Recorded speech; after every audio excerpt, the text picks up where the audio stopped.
While this video is specifically about a street in Venice, the skills you learned from it you'll be able to use with any wet weather street scene from around the world.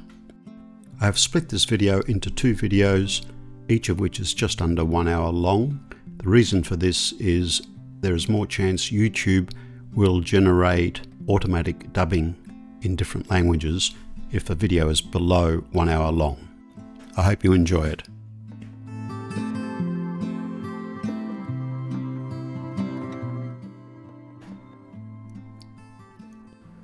The most important line is eye level.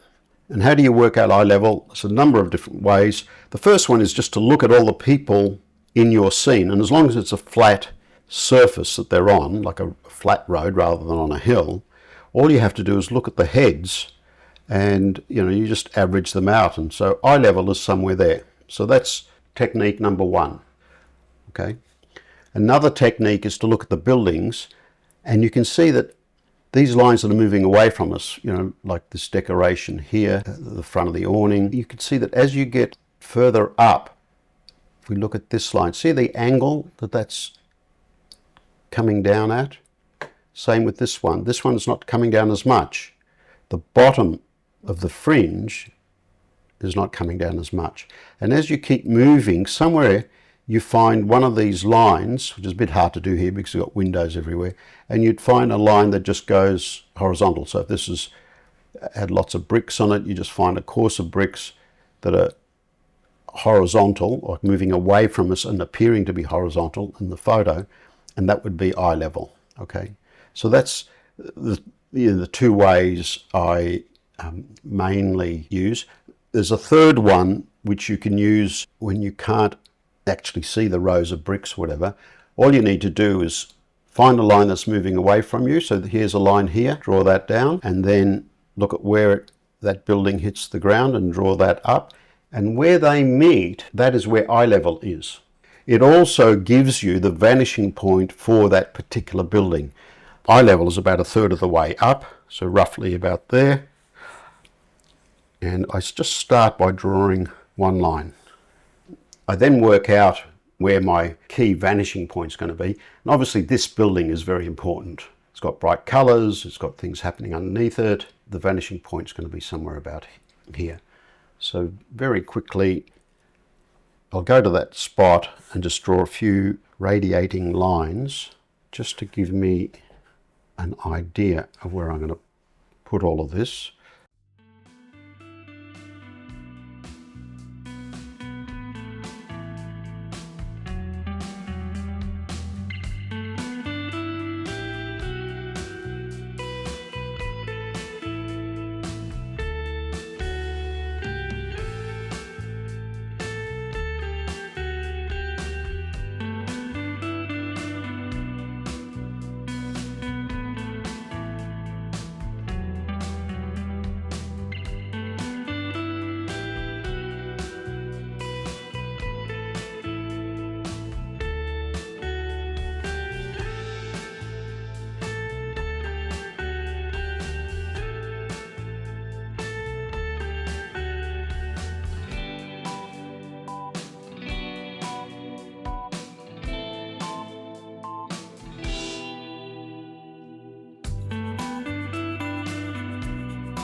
I've got a lot of this creamy yellow colour.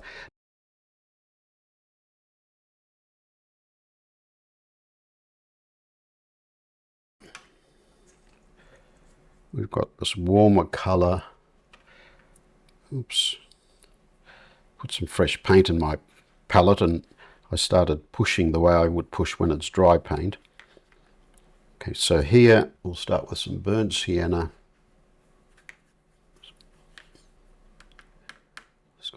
I'll add a little bit of Scarlet Lake to it. And then a small amount of French ultramarine, or any of the blue. I could pick up cobalt blue too, but in this case we'll use French ultramarine. And that's not bad.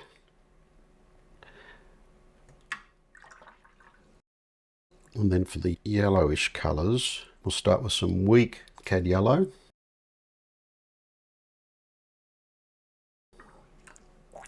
Let's mix a lot more of it.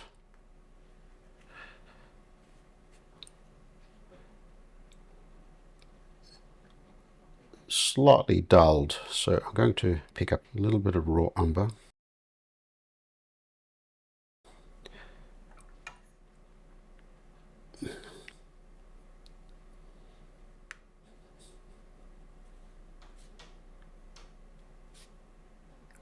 And that's good.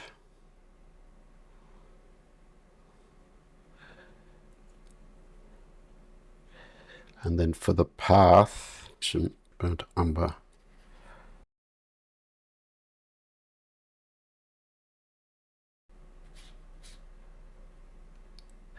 A bit of cobalt blue just to cool it off a bit.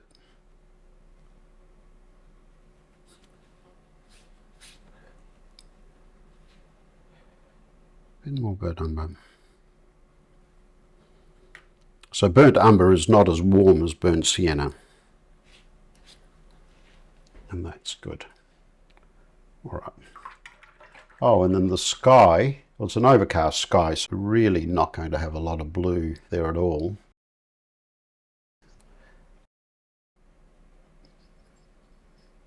I'll pick up some cobalt blue, add a bit of burnt sienna to it, and that gives us a very pale grey colour. Wet the back of this again.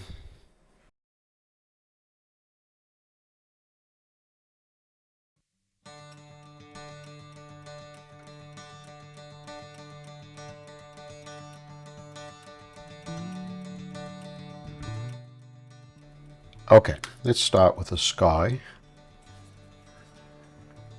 Maybe a bit more blue.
So if I pick up some of this colour that I used here, and I want to use it for a distant building, I'll pick that up and then dilute it with this blue-grey colour. That should help move it into the distance.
When I'm drawing these straight lines, I've got the edge of my acrylic board is very straight, so I just run my hand down while this little finger is just resting against that edge. Got to be a bit careful because it can be quite sharp. You don't want to cut yourself, but it's a technique I find handy.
Now let's work on the awning.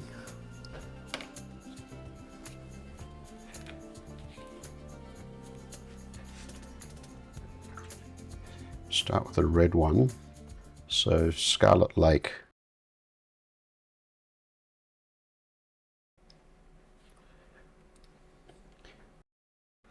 Bit of cad yellow as well.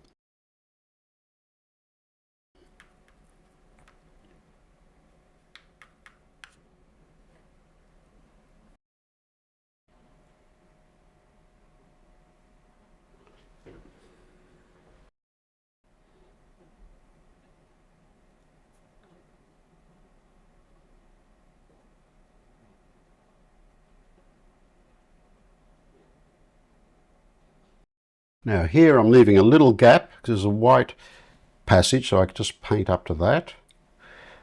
Down here I don't mind it bleeding into this area, because if you look at the reference, you can see all this red reflected light from these awnings. So that's sort of the watercolor helping us do our job.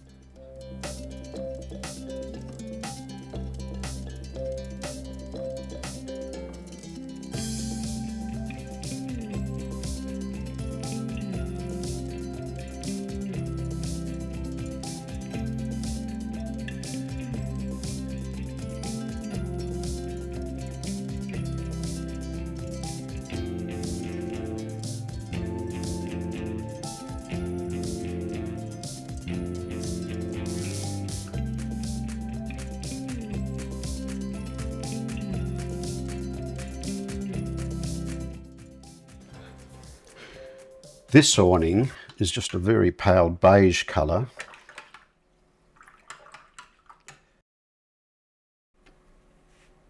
For that, I think I'll use some raw sienna with lots of water.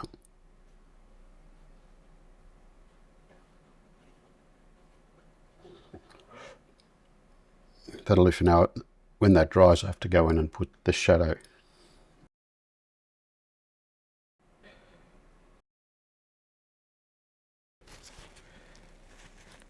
Now, here, some of this background colour has sort of settled there, and it was giving me a bit, too much of a blob of dark paint. So I'm just going to lift some of that. I'm also going to lift some paint from up here.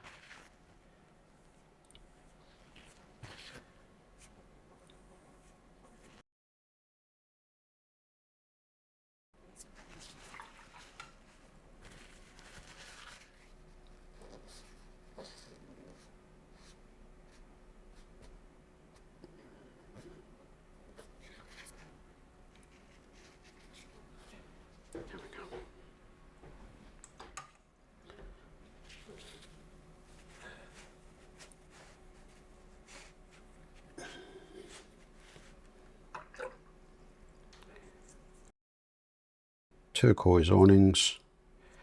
Really, cobalt turquoise is pretty much a perfect colour for it. Doesn't need any adjusting other than to dull parts of it off in the distance.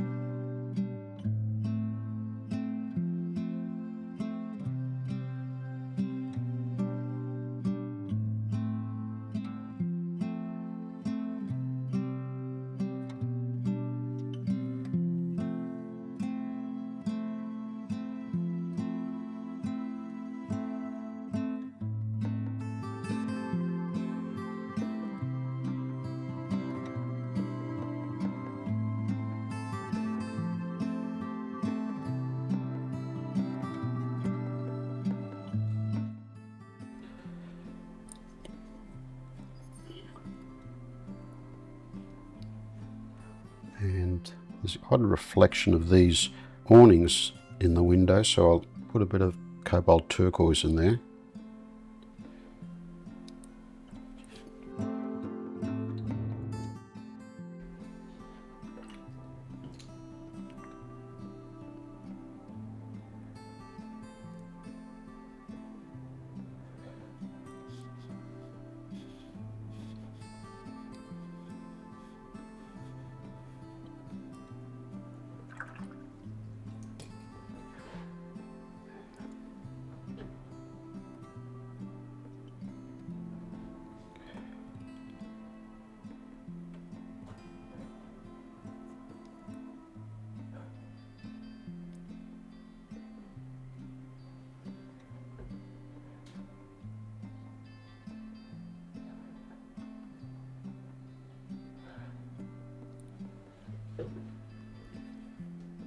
And remember, we're just trying to capture the feel for this scene.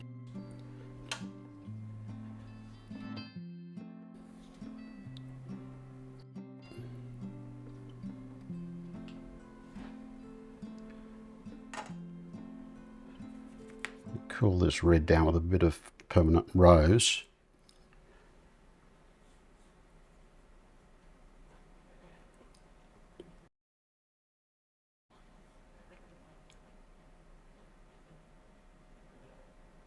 just on these tables.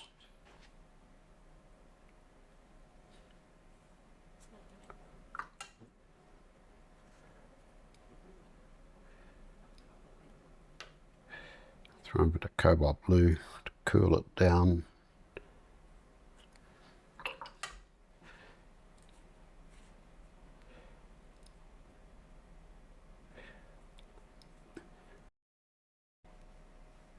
And we'll let that sit there. That'll give us like a pre-shadow.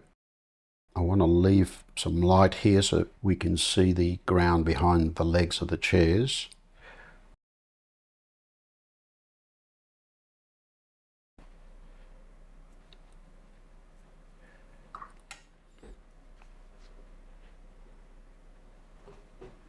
The veranda is just a pale orangey brown colour.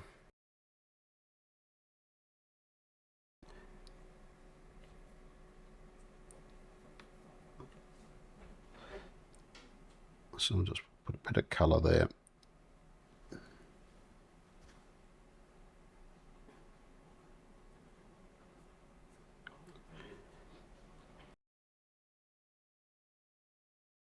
And the louvers are a deep dull red.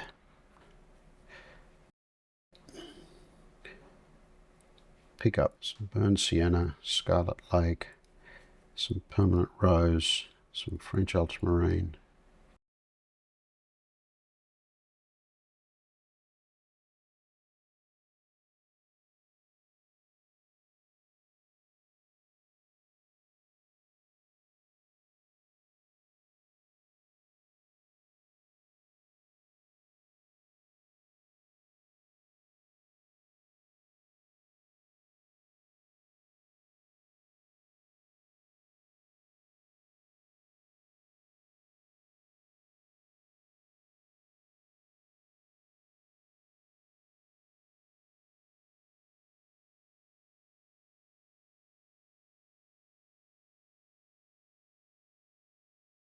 All right, I think that's good enough for now. So it's a very wet wash. Think in terms of establishing all the lighter tones in the painting.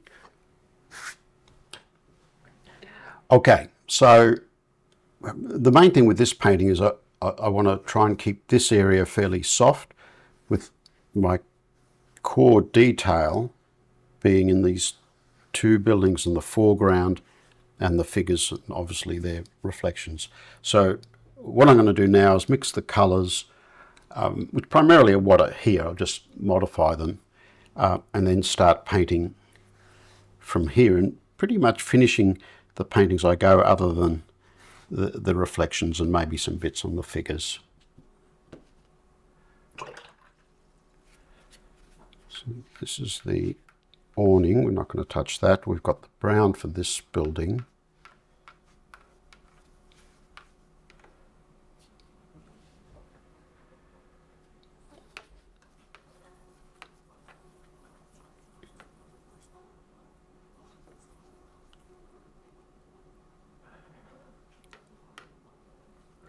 I want to mix a colour here with a bit of orange in it.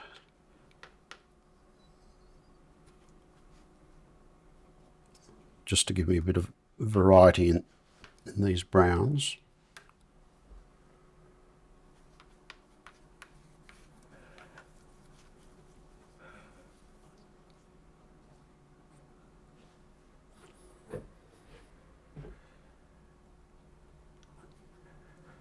Make this mixture a bit stronger.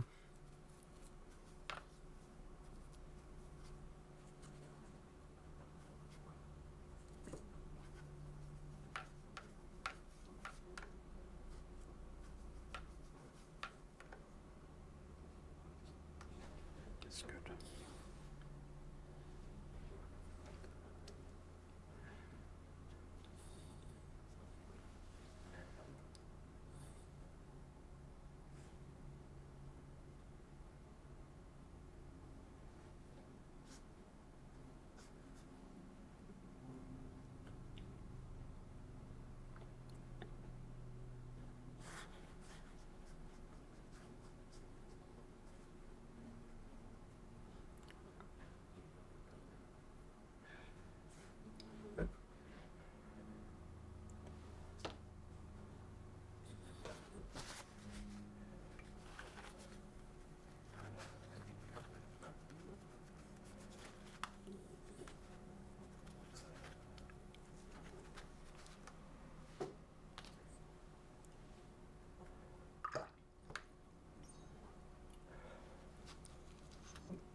and I want a duller, cooler brown. I'll just get some burnt umber, give it lots of water, mix in some cobalt blue with that.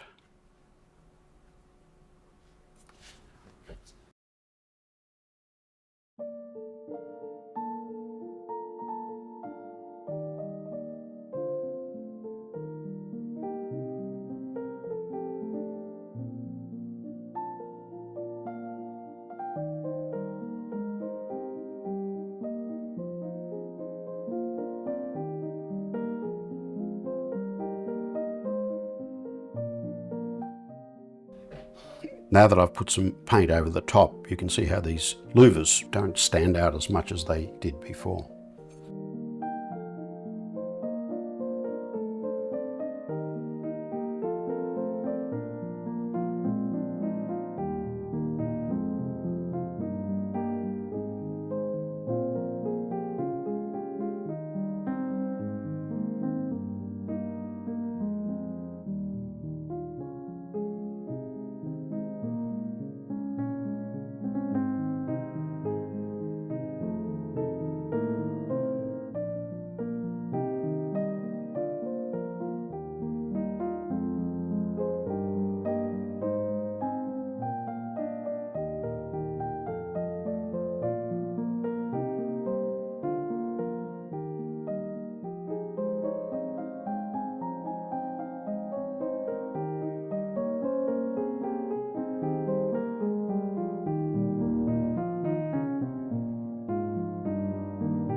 Now we've got this bright red.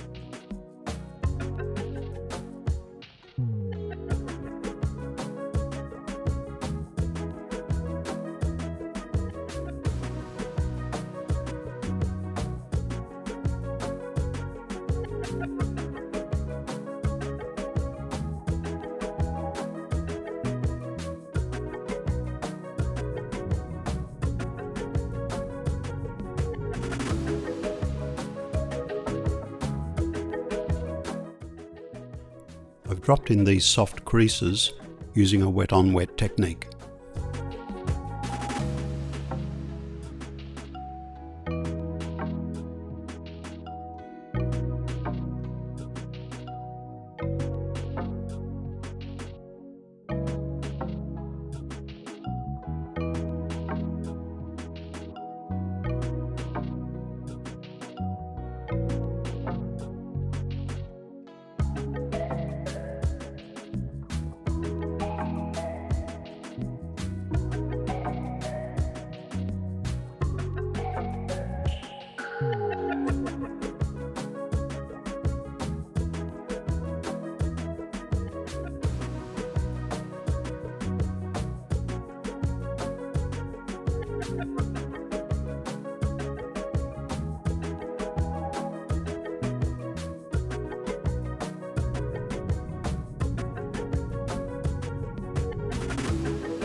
there's lots of different colours mixing on this wall. There's some of the yellow, there's some of the red.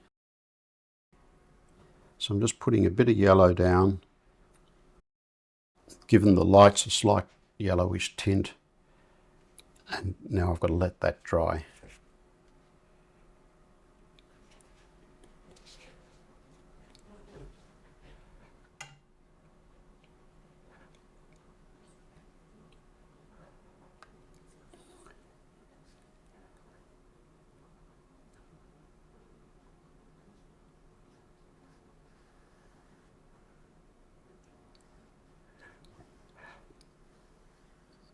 I added a little bit of cad yellow to the burnt umber mixture there, just to hint at some yellow for this yellow building.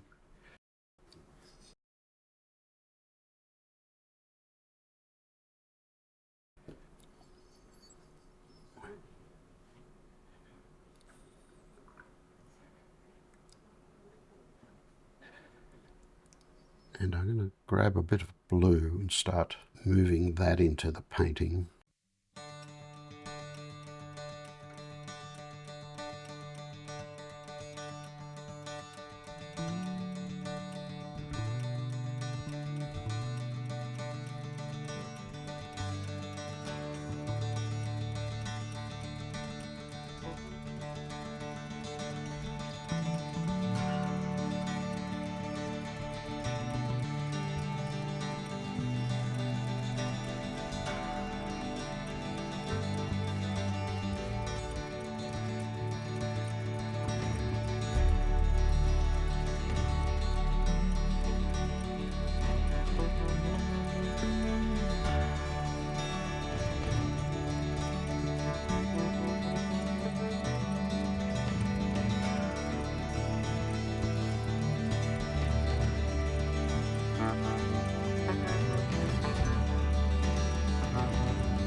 I needed a reasonably dry part of my palette just to mix some thicker paint.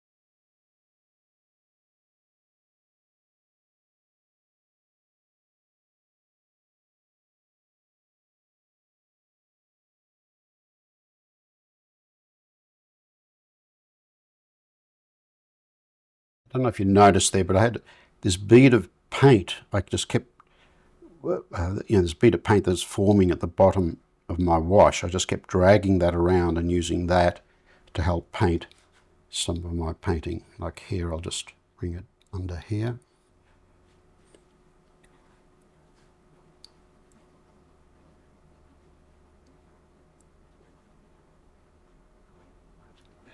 I want more detail here, so I'm starting to leave a few harder edges.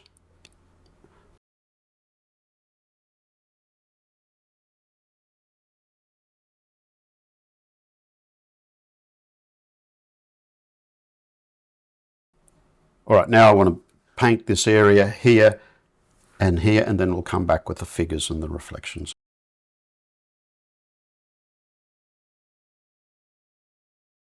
Now under here, it's a darker tone than this and also a bit duller. So I'm going to add a little bit of cobalt blue, not much. Oops, but I make sure I actually mix it.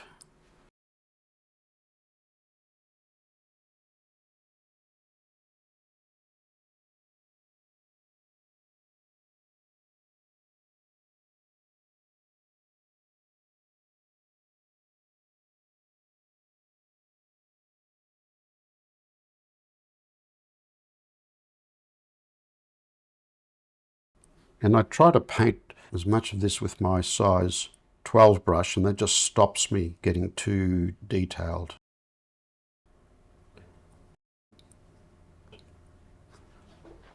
There we go.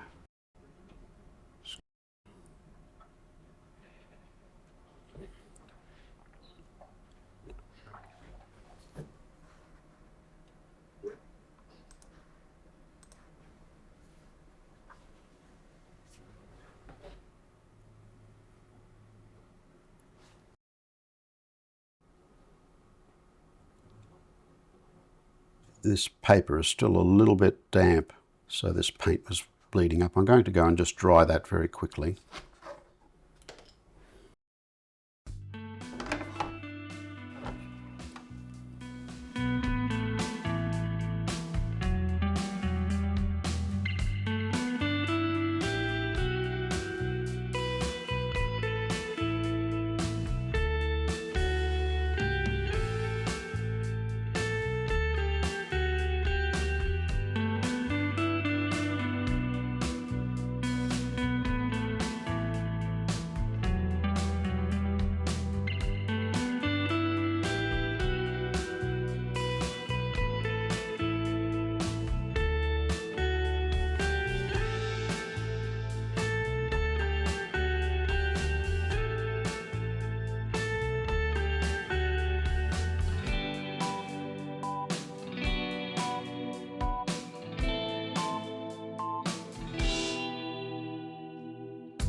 Good. Let me dry that.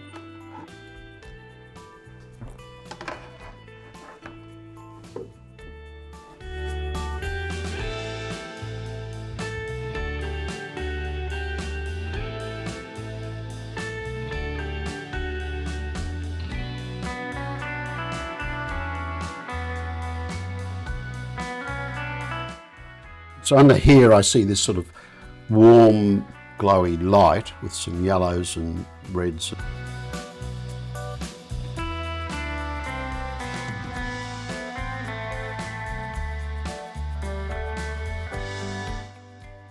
I've just added some cad yellow into that mixture.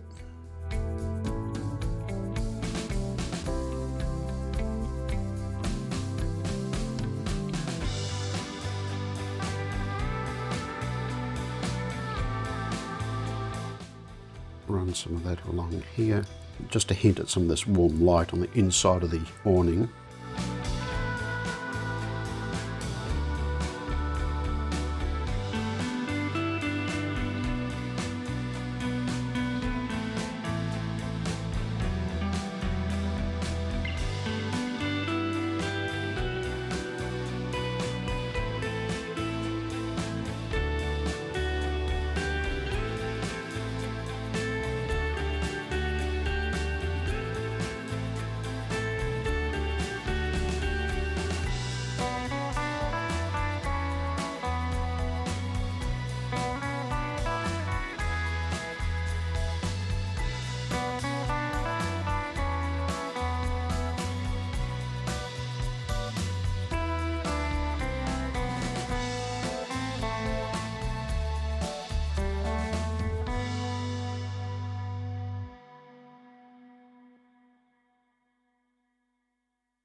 Right now, this area is too light. All of this area has to be made darker because it's in shadow. So I'm going to very quickly just mix some French ultramarine,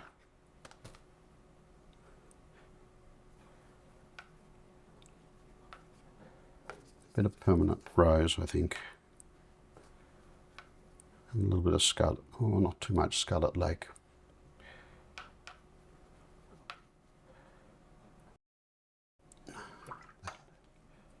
A bit of yellow.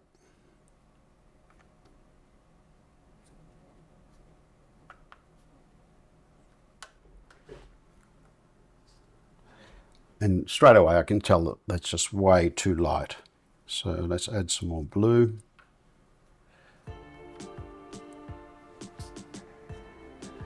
That's better.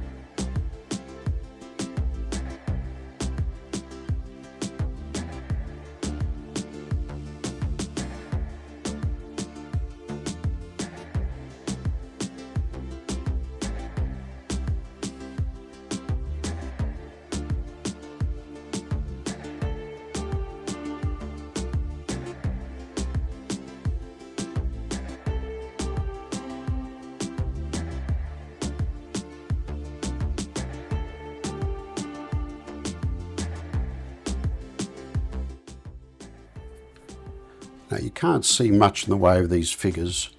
What you can see is some of the legs at the back, so I'm going to take this opportunity to start working on that a little bit.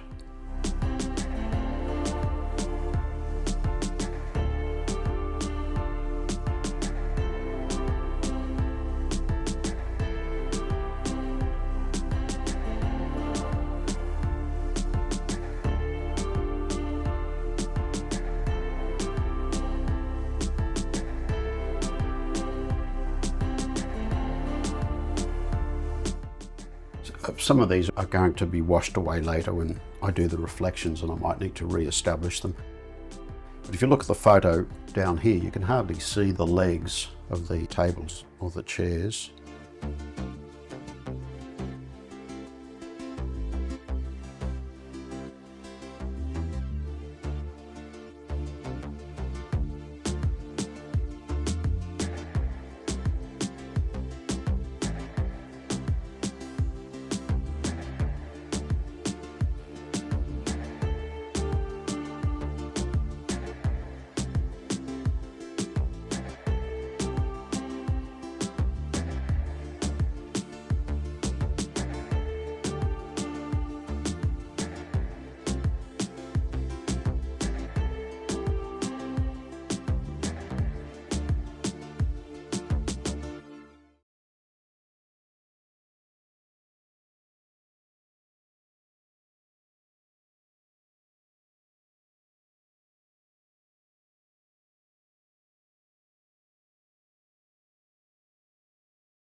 Now this has been sitting here for quite a while.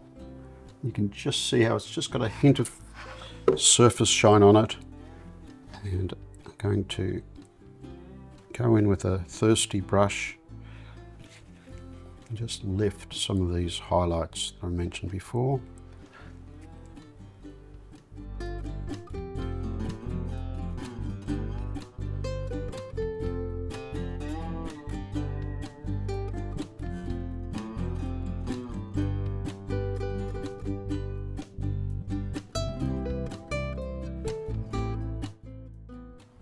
hinting at shapes in the windows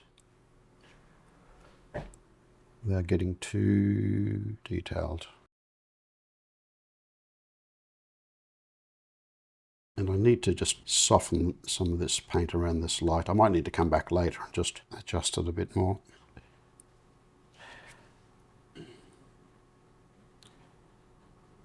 But that's pretty good. Okay. This is fine other than putting in the figures and connecting the reflections in there. Some of these shapes here, I'll just hint at some colours in the windows.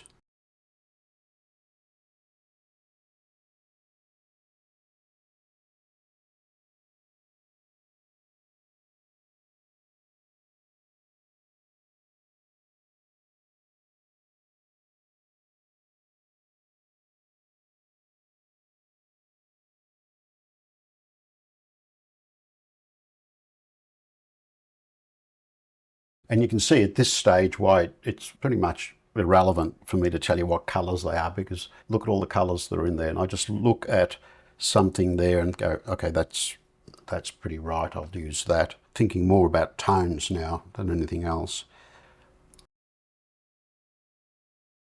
Underneath here, this area is quite dark.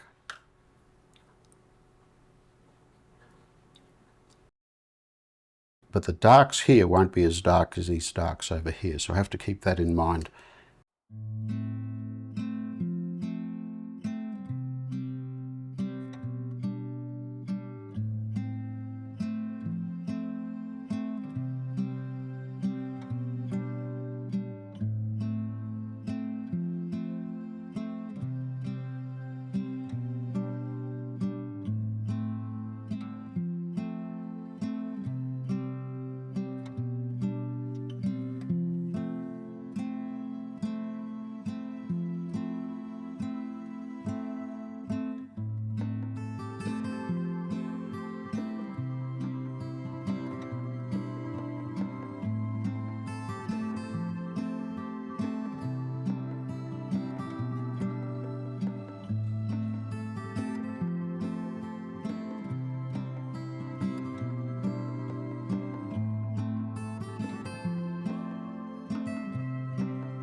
It's almost wasted working on this here because most of it's going to be cropped out. I'll let that dry before I come in and re-establish some of the details.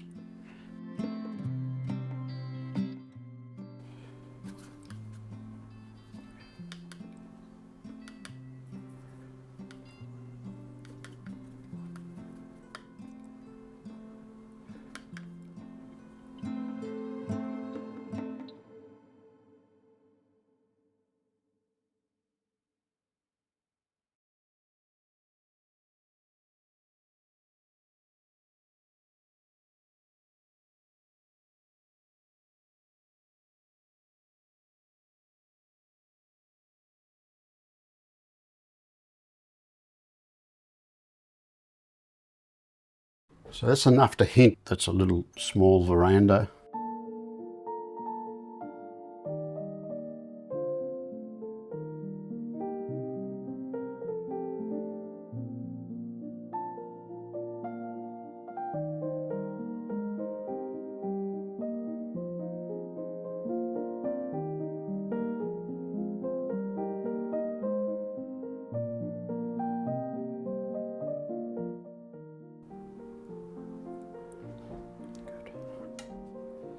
Now here it's a bit too flat.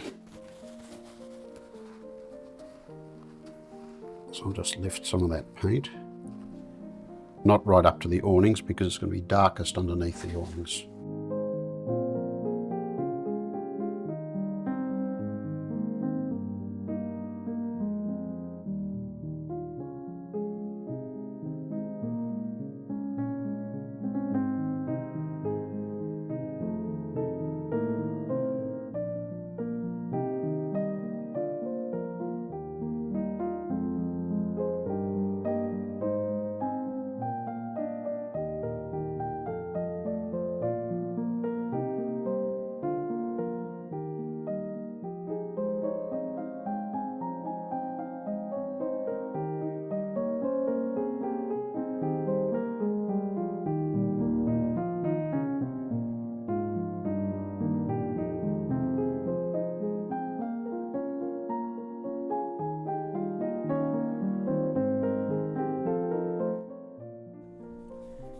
I hope you've enjoyed the video so far.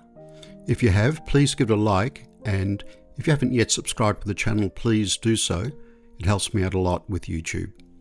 And if you're able, please consider supporting me on Patreon. The final part of this video will be available in about 24 hours, and I look forward to seeing you then.